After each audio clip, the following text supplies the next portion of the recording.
Star Plus के total 9 serial की work report of the week 43 के बारे में इस वीडियो में मैं आप लोगों को बताने वाली हूँ। 9 नंबर पोजीशन पर है ईशानी। ईशानी सीरियल का टीआरपी रेटिंग है 0.8 रेटिंग पॉइंट। 8 नंबर पोजीशन पर है संपूर्णा। संपूर्णा सीरियल का टीआरपी रेटिंग है 0.9 रेटिंग पॉइंट। 7 नंबर पोजीशन पर है झनक। झनक सीरियल का टीआरपी रेटिंग है 0.9 रेटिंग पॉइंट। 6 नंबर पोजीशन पर है माना कि हम यार नहीं। माना कि हम यार नहीं सीरियल का टीआरपी रेटिंग है 1.0 रेटिंग पॉइंट।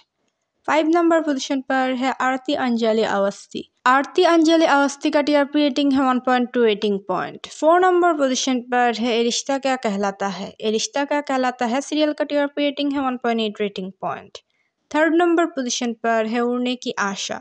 उड़ने की आशा के 8:30 बजे की टाइम स्लॉट का टीआरपी रेटिंग है 1.7 रेटिंग पॉइंट और 9 बजे की टाइम स्लॉट का टीआरपी रेटिंग है 1.8 rating point. 2nd number position पर है क्योंकि सास भी कभी बहू थी। क्योंकि सास भी कभी बहू थी सीरियल का टीआरपी रेटिंग है 2.0 रेटिंग पॉइंट। और 1st नंबर पोजीशन पर है अनुपमा। अनुपमा सीरियल का टीआरपी रेटिंग है 2.1 रेटिंग पॉइंट। स्टार प्लस के कौन से सीरियल है आपके फेवरेट, हमें कमेंट पर बताइए।